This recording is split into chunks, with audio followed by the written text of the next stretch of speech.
So waking up early and grinding on a project that is hard but worth doing and means a lot to me is probably the peak of my day, because I wake up before essentially everyone else. Of course, I would like to wake up earlier, like 5:30 is not really that early in my book, but my schedule doesn't really allow for that as of now. But I just love having my brain being so fucking sharp. I haven't eaten anything, no bullshit, no carbs in my system that is fucking up my mental like fucking ability. And I can just grind and work on this project that means a lot to me and just perfect it time and time again until it's absolutely amazing. Like for example, what I'm doing right now, I'm writing this kind of mini ebook in a sense. If you're wondering about what topic it is about, it's about becoming extremely productive and what you can do in order to remove productivity as a bottleneck in whatever you're doing. Because that was personally the biggest problem that I dealt with and have been dealing with, like in my own self-improvement journey, that kind of bottlenecked everything else, that kind of constrained everything else.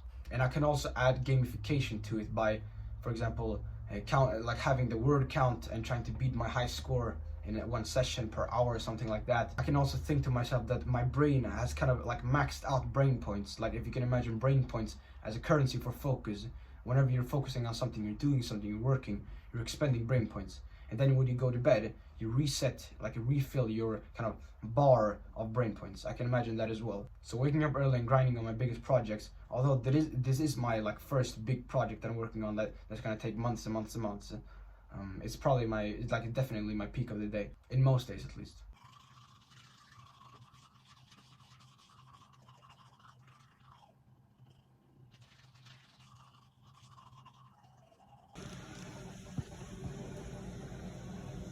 So for me, like eating food is actually a lot more like quote enjoyable after you've worked extremely hard on something else. And I think a lot of it comes from, like if we go back to our caveman times, we can imagine like we go out and hunt and then we come back and then we eat, then we feast, right? It would be weird if we ate before, like the leftovers from yesterday or something, and then we try to like hunt. We wouldn't be as sharp or as alert. Or when I do the equivalent of hunting in today's era, like which is just working or on the biggest projects, like on the business stuff, right? And then I eat, it's extremely fulfilling, because it's kind of like that I deserve to eat, in a sense, right? Because the other way around just feels weird to me. Like you're gonna feast, like eat a lot, and then try to work instead of just doing it the other way around. It just feels weird to me, to be honest.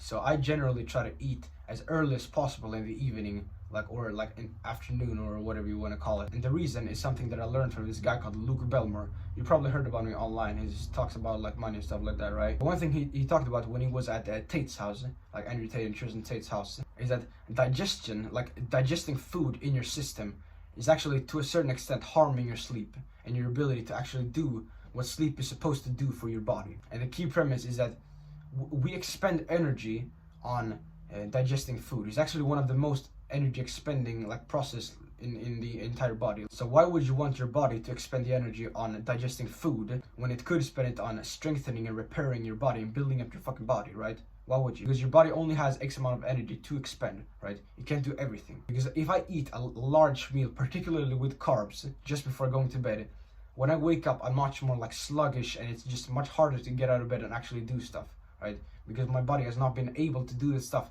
that it should have done when I was asleep, right?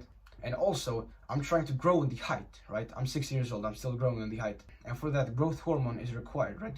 You know, the growth hormone. That thing is actually suppressed. Its production and release is suppressed by high insulin levels, right? And what is insulin levels caused by? Carbohydrates, like carbs and some other food sources, right? So if you're eating a lot of carbs just before going to bed, you're likely going to be suppressing your growth hormone release more than you need to do, right? Maybe you think that you've finished growing or something, but at least for me, that's what I'm trying to do. So around 1 year ago, I started doing boxing on a regular basis, like at a proper boxing gym. And since then, it's given me a lot of confidence in social situations. Because I found that, like, this is something that I heard from Andrew Tate, which resonates with me, right?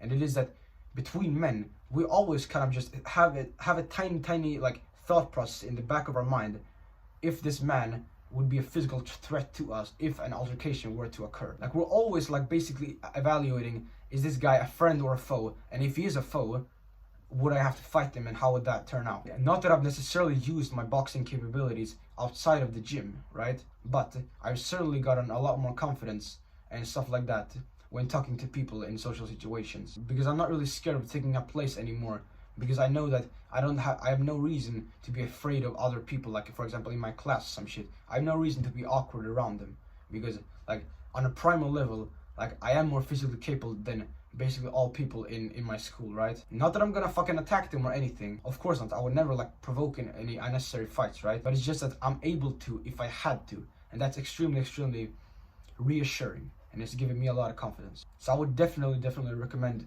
just picking up a martial art like boxing and kickboxing or Muay Thai or MMA or something like that if you want to become a fucking G.